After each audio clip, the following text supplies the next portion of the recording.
Dale time with மீல என் கூட join பண்ண எல்லாருக்கும் வார்ம் வெல்கம். சப்ஸ்கிரைப் பண்ணாதவங்க சப்ஸ்கிரைப் பண்ணி டேல் மிட்ட மாதிரி என் கூட டிராவல் பண்ணுங்க. நாம இன்னைக்கு பார்க்க போற topic truth and right water. Thomas king எழுதியிருக்காங்க. இதுல சாப்டர் 2 தான் நம்ம பார்க்க போறோம்.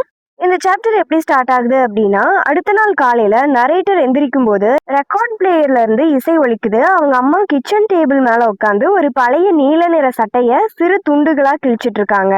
இது அவனோட சட்டை இல்ல அப்படின்றதுனால இது அவங்க வீட்டை விட்டு வெளியே போன அவங்க அப்பாவோட சட்டை அப்படின்னு வந்து அவன் நினைக்கிறான். அவன் அந்த ஒளிய உண்மையில இசை அப்படின்னு சொல்ல முடியுமா அப்படின்னு கேக்குறான். அவனோட அம்மா இத பரிஜி ஓக்ரா என்ற பாடல் அப்படின்னு வந்து சொல்றாங்க. அது லாட்ராவியாட்டா என்ற ஓப்ராவில் வரும் பாடல். அவ பேசிட்டே சட்டையின் கைப்பகுதியை கிழிச்சு கீழே போடுறா. அந்த ஓப்ரால வியோலட்டா என்ற பெண் கதாபாத்திரம் உடையணிய முயற்சிக்கும் போது அந்த பாடலை பாடுவா அப்படின்னு வந்து அவங்க அம்மா சொல்றாங்க. அதுக்கு நரேட்டர் நம்மளோட சோல்ஜரை தனியா வீட்டுல விட்டுட்டு போகும்போது அது அழுகும்ல, அந்த மாதிரிதான் இந்த பாட்டு வந்து ஒலிக்குது அப்படின்னு சொல்லி கிண்டலா பதில் சொல்லிட்டு இருக்கான். அவனோட அம்மா அந்த கதையை தொடர்ந்து சொல்லிட்டு இறுதியில வியோலட்டா ஆல்பர்டோவோட கைகள்ல இறந்து விழுந்துருவா அப்படின்னு சொல்லி அவங்க அம்மா சொல்றாங்க. ஒவ்வொரு வாரமும் 2 அல்லது 3 நாள் மார்னிங் தனது பியூட்டி ஷாப்பை திறக்கிறதுக்கு முன்னாடி அவனோட அம்மா சாந்தோஷி என்ற கடையின் பின்புறத்துக்கு சென்று விற்கப்படாம இருக்க மீதமுள்ள பூக்களை வந்து எடுத்துட்டு வருவாங்க. அந்த பூக்கள் பெரும்பாலும் கெட்ட நிலையில இருக்கும். ஆனா அவ அந்த பூக்கள் எல்லாம் சுத்தம் செஞ்சு காய்ந்த பகுதிகளை வெட்டி அழகா ஒரு வாசியில வச்சு அடுக்குறா. அதுக்கப்புறம் அவங்க அப்பா வாங்கிய பழைய போனோகிராஃப்ல பாடல்களை போடுறா. சில பாடல்கள் அவங்களுக்கு சரியா இருக்கும்னு நரேட்டர் வந்து சொல்றாங்க. ஷோபோட் என்ற இசை நாடகத்துல வரும் ஒரு சில பாடல்களை வந்து அவங்க விரும்புறாங்க. டெசர்ட் சாங், கேர்மன், சவுத் பெசிபிக் போன்றவற்றில் சில நல்ல பாடல்கள் இருக்கு. ஆனா பெரும்பாலான பாடல்கள் காதல், மரணம், துக்கம் போன்ற விஷயங்களை பத்தி இருக்கும்.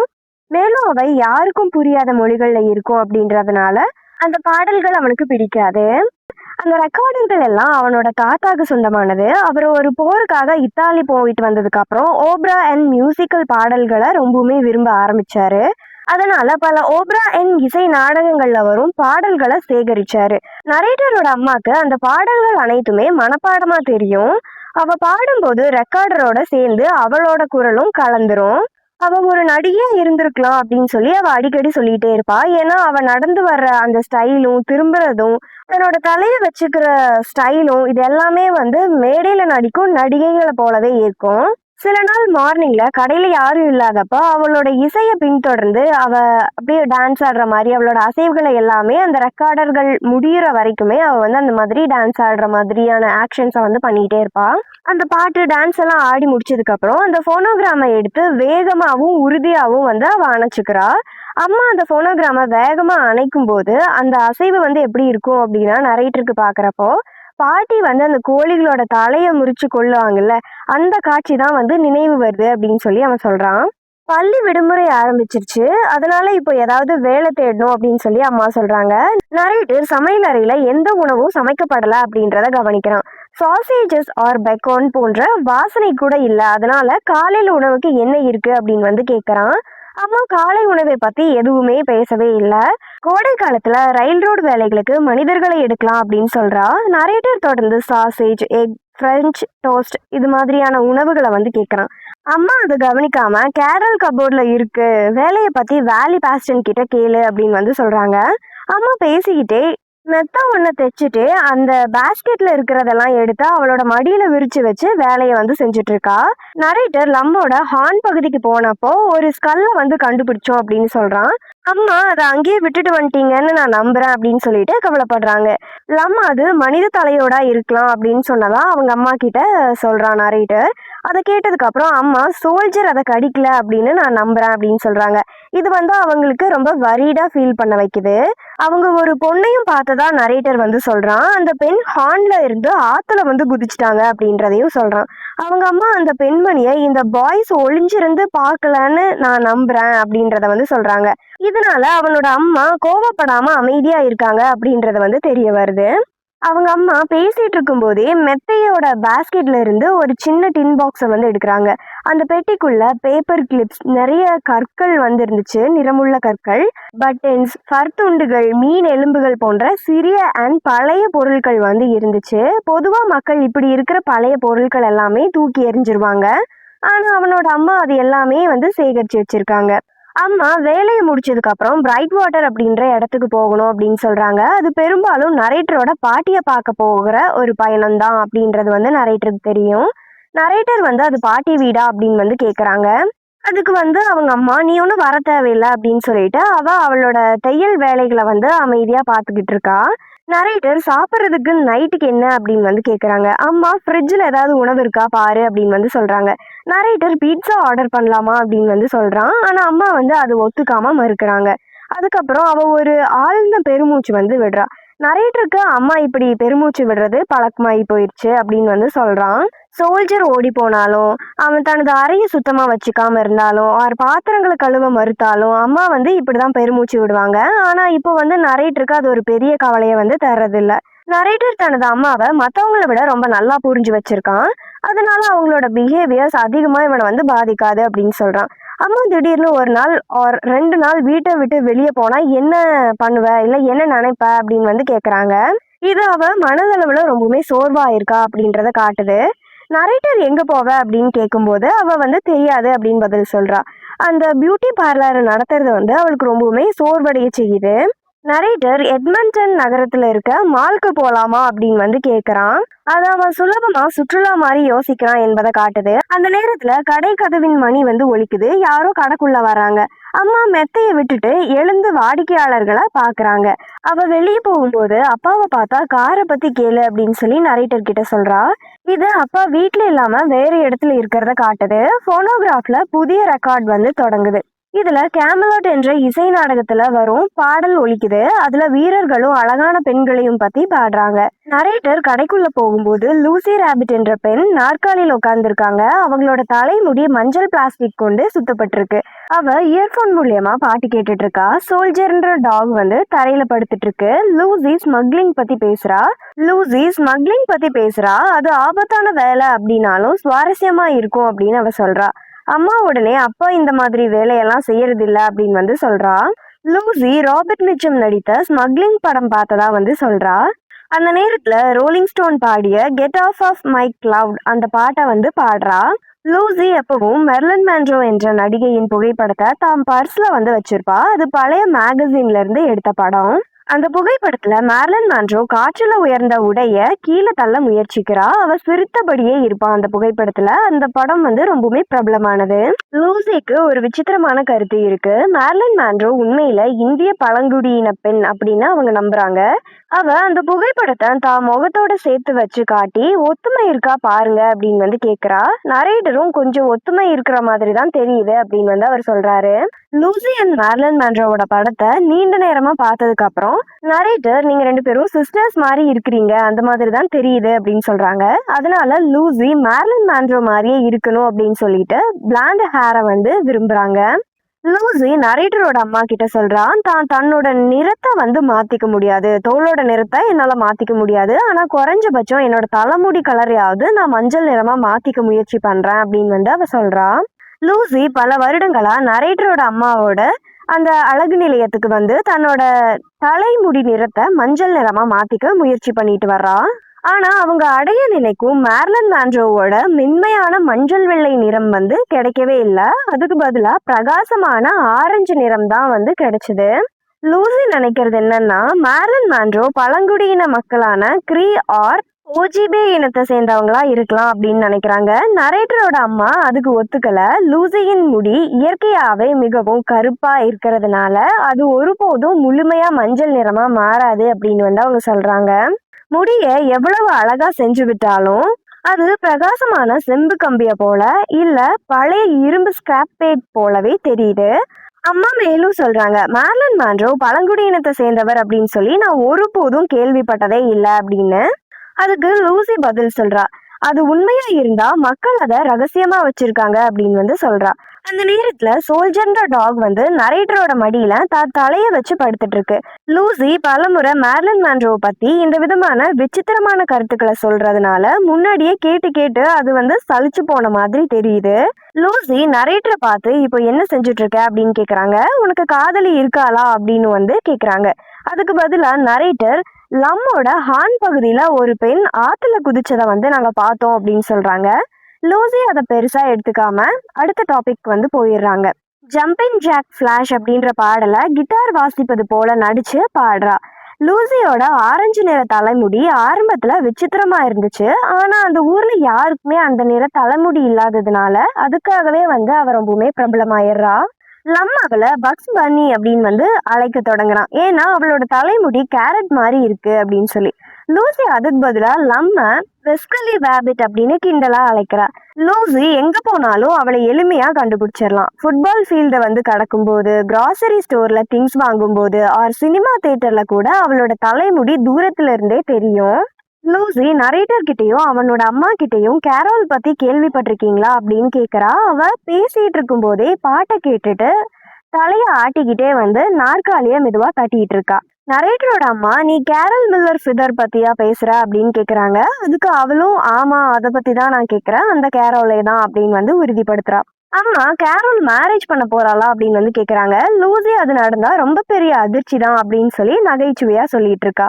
லூசி கேரல் ஒரு நிதி உதவி பெற்றிருக்கா அப்படின்னு சொல்றாங்க.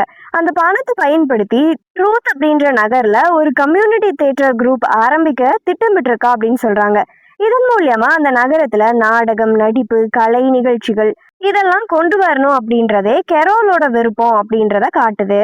கேரோல் தியேட்டர் குரூப் ஆரம்பிக்க போறா அப்படின்னு கேள்விப்பட்டதும் நரேட்டரோட அம்மா ரொம்பவுமே ஷாக் ஆகி ஆச்சரியப்படுறாங்க. அதுக்கு லூசி கேரோலோட வாழ்க்கையில ஏற்கனவே பல பிரச்சனைகள் இருக்கு அப்படின்னு சொல்றா. அதனால தியேட்டர் குரூப் ஆரம்பிக்கிறது அவளுக்கு இன்னும் அதிகமான சிரமங்களை உருவாக்கலாம் அப்படின்ற கருத்தை அவ தெரிவிக்கிறா. அப்போ நரேட்டர் ஒரு பழைய சம்பவத்தை நினைவுபடுத்துறாரு. லூசி தனது முடிய மேர்லன் மான்ரோவோட முடியோட நிறத்துக்கு மாத்த விரும்புறதுனால அதுக்காக நரேட்டரோட அம்மா மோன்ட்ரியல் நகரத்துல இருந்து ஒரு சிறப்பு ஹேர் ப்ளீச்சிங் பெராக்சைடு மருந்த ஆர்டர் செஞ்சிருந்தாங்க. அது வந்துருச்சு அப்படின்னு ஞாபகப்படுத்துறாங்க. அந்த பெராக்சைடு மருந்த நரேட்டரோட அம்மா லூசியோட முடியில தடவுறாங்க. அதுக்கப்புறம் ரப்பர் பைகளை கொண்டு முடிய கட்டிட்டு 1 மணி நேரம் வச்சிருக்காங்க. அந்த நேரத்துல எல்லாருமே லூசியோட முடி அவளோட விருப்பப்படியே அந்த மஞ்சள் நிறமா மாறிடும் அப்படின்னு நம்புறாங்க. ஆனா 1 மணி நேரத்துக்கு அப்புறம் அந்த பைகள் எல்லாம் அகற்றினதுக்கு அப்புறம் லூசியோட தலைமுடி மஞ்சள் நிறமா மாறல. அது முன்னாடியை விட சுத்தமாகவும் பிரகாசமாகவும் இருக்கிற ஆரஞ்சு நிறமா மட்டுமே மாறி இருந்துச்சு. அந்த ஆரஞ்சு நிறம் மினுமினுப்பாவும் அழகாவும் இருந்தாலும் லூசிக்கு திருப்தி அடையல. காரணம், அவ உண்மையில விரும்பின அந்த மஞ்சள் நிற முடிதான். அது அவளுக்கு கிடைக்காததுனால மனமுடைஞ்சு போறா. லூசி தனது ஏர்போன்ஸை அகற்றிட்டு நரேட்டரோட அம்மா கிட்ட பேச தொடங்குறா. அவ சமீபத்துல தான் சகோதரிய பார்த்ததா சொல்றா. அதுக்கப்புறம் அந்த சகோதரி எப்ப திரும்பி வந்தாங்க அப்படின்னு கேக்குறா. லூசி சொல்றது கேஷி பத்தி தான் அப்படின்னு நரேட்டருக்கு புரிஞ்சிருது. நரேட்டர் அவளை ஆன்டி கேஷி அப்படின்னு அழைக்கிறாரு. ஆனா நரேட்டரோட அம்மா அந்த விஷயங்களை பத்தி பேசாம முடி பராமரிப்பு பத்தி பேச ஆரம்பிக்கிறாங்க. பேச்சின் தலைப்பை மாற்ற முயற்சி பண்றாங்க. நரேட்டர் ஆன்டி கேஷி உண்மையாவே திரும்பி வந்துட்டாங்களா அப்படின்னு கேக்குறாரு. ஆனா அவங்க அம்மா நேரடியா பதில் சொல்லாம லூசிக்கு ஒரு கண்டிஷனர் பாட்டிலை எடுத்து காட்டுறாங்க. இதன் மூலியமா அவங்க அந்த கேள்வியை தவிர்க்க முயற்சி பண்றாங்க. நரேட்டர் சொல்றது என்ன அப்படின்னா, அவங்க அம்மாக்கு போய் சொல்றது பிடிக்காது. ஆனா சில நேரங்கள்ல அவங்க கிட்ட இருந்து நேரடியான பதில பெறுறது ரொம்பவுமே கடினமானது அப்படின்னு சொல்றாங்க. சில சமயம் அவங்க முகம் உண்மையை காட்டி கொடுத்துரும். ஆனா சில சமயங்கள் மத்தவங்க அவங்கள என்ன நினைக்கிறாங்க அப்படின்னு யூகிக்க வேண்டியதா இருக்கும் அப்படின்னு சொல்றாரு. அப்போ நரேட்டர் ஒரு யூகத்தை செய்யறாரு. ஆன்டி கேஷி திரும்பி வந்திருந்தா அவரது அம்மா தான் அம்மாவை, அதாவது அவங்களோட பாட்டிய பார்க்க போலான்னு நினைக்கிறாங்க அப்படின்னு நரேட்டர் சொல்றாரு. நானும் வரேன் அப்படின்னு நரேட்டர் சொல்றாரு. நீங்க 2 பேரும் முன்னாடி சண்டை போட்டுக்கிட்டு இருந்ததை நான் பார்த்திருக்கேன் அப்படின்னு சொல்றான். அம்மா உடனே நாங்க சண்டை போட மாட்டோம், சில நேரங்கள்ல கருத்து வேறுபாடு இருக்கும் எங்களுக்குள்ள அப்படின்றத அவங்க சொல்றாங்க. லூசி அகெயின் கேரோல் பற்றி பேசுறா. கேரோல் தியேட்டர் குரூப் மூலியமா ஒரு நாடகம் நடத்த போறா அப்படின்னு சொல்றாங்க. ஆனா நரேட்டர் இன்னும் ஆன்டி கேஷிய பத்தி தான் கவலைப்படுறாரு. அதனால அவளை பத்தி எகெயின் கேக்குறாங்க. லூசி அவங்க பேசிட்டு இருக்கிறது கேரல் மில்லர் ஃபிதர் பத்தி தான் அப்படின்னு உறுதிப்படுத்துறா. அம்மா, கேரல் ஷேக்ஸ்பியர் எழுதின நாடகம் ஒன்றை நடத்த போறாளா அப்படின்னு கேக்குறாங்க. அதுக்கு லூசி இல்ல அப்படின்னு சொல்றா. அம்மா, நீல் சைமன் எழுதிய காமெடி நாடகம் இருக்குமா அப்படின்னு கேக்குறாங்க. லூசி உண்மையை சொல்றா. Carol Snow White and the 7 drops அப்படின்ற கதையை அடிப்படையா கொண்டு ஒரு நாடகம் நடத்த போறா. ஆனா அந்த கதையை மாத்த போறா. அதுல வரும் டிராப்ஸ் அந்த இடத்துக்கு பதிலா பழங்குடியின மனிதர்களை பயன்படுத்த போறா அப்படின்னு சொல்றாங்க. லூசிய பத்தி ஒரு கருத்து சொல்றான். லூசி மேர்லன் மான்ரோ போல இருக்க நினைக்கிறா, அதுக்குதான் அவ ஆசைப்படுறா அப்படின்னு அவங்க சொல்றாங்க. லம் சொல்ல வர்றது உலகத்துல பிளாண்ட் ஆர் ஒயிட் மனிதர்களுக்கு தான் அதிக கவனம் கிடைக்கும், அதனாலதான் லூசி அவங்கள மாதிரி இருக்கணும் அப்படின்னு விரும்புறா. லூசி பிராங்க்லின் பவர் டென்ட்டை வந்து அமைச்சிட்டாங்க அப்படின்னு சொல்றா. இதோட மீனிங் பிரைட் வாட்டர் நகரத்துல நடைபெறும் வருடாந்திர இந்தியன் டேஸ் விழா தொடங்க போகுது அப்படின்றத குறிக்கிற சிம்பிள் தான் அது அப்படின்னு சொல்றாங்க. அந்த வருகையாளர்கள் செரோக்கி மக்கள் அப்படின்னு லூசி எக்ஸ்பிளைன் பண்றா. அவங்க இவ்வளவு நீண்ட தூரம் பயணம் செஞ்சு வந்ததை பத்தி நரேட்டரோட அம்மா ஆச்சரியப்படுறாங்க. லூசி சொல்றா அவங்க ஒவ்வொரு ஆண்டும் இந்தியன் டேஸ் விழால கலந்துக்கிறதுக்கான காரணம் அந்த நேரத்துல பேப்பர் ஒர்க் போன்ற சிக்கல்கள் இல்லாம எளிதா பணம் சம்பாதிக்க முடியும் அப்படின்ற காரணம் மட்டும்தான் அப்படின்னு சொல்றா. லூசி மேலும் சொல்றா, லுசியல் அண்ட் தெரேசா ரைன் போன்றவங்க இந்த விழாவுக்கு ஜெர்மனி அண்ட் ஜப்பான் போன்ற நாடுகள்ல இருந்து சுற்றுலா பயணிகள் அதிகமா வரணும் அப்படின்னு வந்து அவ நம்புறா. ஏன்னா வெளிநாட்டு சுற்றுலா பயணிகள் அதிக பணம் செலவழிப்பாங்க அப்படின்னு. அந்த நேரத்துல நரேட்டரோட அம்மா லூசியோட முடியில இருந்து பிளாஸ்டிக் ரேப்பை எடுக்கிறாங்க. உடனே பெராக்சைடோட வலுவான வாசனை அறை முழுவதும் பரவுது. அந்த வாசனை பிடிக்காம அவங்களோட நாய் சோல்ஜர் வந்து தன்னோட மூக்க மறைச்சிக்க முயற்சி பண்ணுது. அதுக்கப்புறம் அவங்க லேண்ட்ஃபில் ப்ராஜெக்ட் பத்தி பேசுறாங்க. அந்த திட்டம் தோல்வி அடைஞ்சது நல்லதுதான் அப்படின்னு சொல்லி லூசி சொல்றா. பிராங்க்லின் டாட்டில் கூலி பகுதிகளை குப்பை கிடங்குகளா பயன்படுத்த வேண்டும் என்ற யோசனை மிகவும் மோசமானது அப்படின்னு வந்து அவ சொல்றா. அம்மா அதுல வேலை வாய்ப்புகள் கிடைக்கும் அப்படின்னு வந்து சொல்றாங்க. லூசி அந்த குப்பைகள் ஆற்றுக்குள் சரிந்து போக ஆரம்பிச்சிருச்சு அப்படின்னு சொல்றா. அங்க என்னென்ன புதஞ்சு கிடக்குதுன்னு யாருக்குமே தெரியாது அப்படின்றதையும் அவ சொல்றா. நரேட்டரோட அம்மா லூசியோட முடியோட வேலைகள் எல்லாம் முடிஞ்சதுக்கு அப்புறம் அவளை ட்ரையருக்கு கீழே உட்கார வைக்கிறாங்க. ஆனா முடியோட நிறத்துல எந்த ஒரு மாற்றமுமே இல்ல. லூசி இயர்போன்ஸை போட்டுட்டு பாட்டு கேட்டு கண்ணை மூடி அமைதியா இருக்கா. அந்த நேரத்துல அம்மா பயன்படுத்திய துணிகளை சுத்தம் செஞ்சுட்டு இருக்காங்க. நரேட்டர் தனது அம்மாவை அமைதியா பின்தொடர்றாரு அண்ட் காத்திருக்காரு. இறுதியில அம்மா நீயும் என்னோட பாட்டிய பார்க்க வரலாம் அப்படின்னு வந்து சொல்றாங்க. இதை அவங்க தனது முடிவை மாத்திட்டு இருக்காங்க அப்படின்றத காட்டுது. அவங்க ரெண்டு பேருமே சமையல் அறைக்கு திரும்புறாங்க. அம்மா சோஃபா மீது உட்காந்து கில்ட்ட மடியில வச்சு வேலை செய்ய ஆரம்பிக்கிறாங்க. நரேட்டர் அவங்க அம்மா கிட்ட நீங்க ஓகே தானா அப்படின்னு வந்து கேக்குறாங்க. அம்மாவும் நான் நல்லா தான் இருக்கேன் அப்படின்னு வந்து சொல்றாங்க. நரேட்டர் ரெஃப்ரிஜிரேட்டர்ல இருந்து ரூட் பியர் கொண்டு வரதா அப்படின்னு கேக்குறாரு. இது அவருக்கு அவங்க அம்மா மேல இருக்கிற அக்கறையை காட்டுது. அம்மா ரூட் பியர் குடிச்சுக்கிட்டே கில்ட்டை வந்து தைக்கிறாங்க. பழைய சட்டை துண்டுகளை கில்ட்டில் வச்சு இணைக்கிறாங்க. இந்த சட்டை அவருடைய தந்தையுடையதா இருக்கலாம், அதனால பழைய கடந்த கால நினைவுகளை குறிக்குது. நரேட்டர் லூசியை பத்தி இன்னொரு சம்பவத்தை நினைவுபடுத்துறாரு. மைல்ஸ் டியர் ஜாப் என்ற ஒருவர் பெலராய்ட் கேமராவை வச்சு லூசியின் புகைப்படத்தை எடுத்தாரு. அந்த புகைப்படத்தை லூசி லாஸ் ஏஞ்சல்ஸ்ல நடந்த மேர்லின் மான்ரோ லுக் லைக் போட்டிக்கு அனுப்பி வச்சிருந்தாங்க. அந்த போட்டியில ஹாலிவுட் பயணம் அண்ட் சிறிய திரைப்பட வேடம் போன்ற பரிசுகள் இருந்துச்சு. ஆனா லூசி இதுலலாம் அதிகம் ஆர்வம் காட்டல. அவ பெரிய ஸ்கிரீன் டெலிவிஷன்ல வெல்லணும் அப்படின்னு ஆசைப்பட்டா. லூசி பெரிய அளவுல எதையும் வெல்லல. ஆனா சம் லைக் இட் ஹாட் என்ற திரைப்படத்துல வீடியோ பரிசா கிடைச்சது.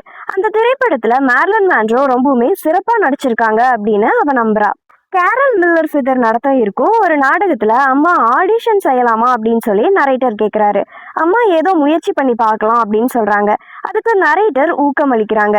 நீங்க நல்ல ஸ்னோ ஒயிட்டா இருப்பீங்க அப்படின்னு சொல்றான். ஸ்னோ ஒயிட் அப்படின்றது snow White and the 7 drafts இந்த கதையோட முக்கிய கேரக்டர். இந்த பாராட்டு அம்மாவை மகிழ்ச்சி அடைய செய்யுது. ஸ்னோ ஒயிட்டுக்கு இருக்கிற மாதிரியே கருப்பு முடி அம்மாவுக்கும் இருக்கு அப்படின்னு சொல்லி நரேட்டர் சொல்றாங்க. அதுக்கு அம்மா நகைச்சுவையா பிரின்ஸ் சார்மிங் இருந்தா நல்லா இருக்கும் அப்படின்னு சொல்றாங்க. இதுக்கு நரேட்டர் விளையாட்டா பிரின்ஸ் சார்மிங் அப்படின்றது ஸ்லீப்பிங் பியூட்டி ஆர் சிண்ட்ரெல்லா போன்ற கதைகள்ல வரும் அப்படின்னு சொல்றான். அம்மா அமைதியா கில்ட்ட மெதுவா தொட்டு பார்த்துட்டு அமைதியா சிந்திக்கிறா. அதுக்கப்புறம் பின்னாடி சாஞ்சு கண்ணை மூடி மெதுவா ஹம்மிங் பண்றாங்க. இது அவங்க இப்போ அமைதியாவும் சாந்தமாவும் இருக்கிறத காட்டுது. அதே நேரத்துல லூசி பியூட்டி ஷாப்ல ஹேர் ட்ரையருக்கு கீழே அமர்ந்திருக்கா. அவ மேகசீனை படிச்சுட்டு இசைக்கு ஏற்ப அசைகிறா. ஐ கேனாட் கெட் நோ அப்படின்ற சாட்டிஸ்ஃபேக்ஷன் என்ற பாடலை மெதுவா பாடிக்கிட்டு இருக்கா. ஹேர் ட்ரையர் சத்தம் அங்க அவளோட தலைக்கு மேல சுத்தி ஒழிச்சுக்கிட்டு இருக்கு. இதோட சாப்டர் 2 கம்ப்ளீட் ஆயிடுச்சு. சாப்டர் 3 நெக்ஸ்ட் வீடியோல பார்க்கலாம். இது வரைக்கும் டேல் டைம் வித் மீல என் கூட டைம் ஸ்பெண்ட் பண்ண எல்லாருக்கும் ரொம்ப நன்றி. வீடியோ பிடிச்சிருந்தா லைக் பண்ணி சப்ஸ்கிரைப் பண்ணிருங்க. உங்களோட ஃப்ரெண்டுக்கும் அனுப்பி படிக்க சொல்லுங்க. நெக்ஸ்ட் வீடியோல பார்க்கலாம்.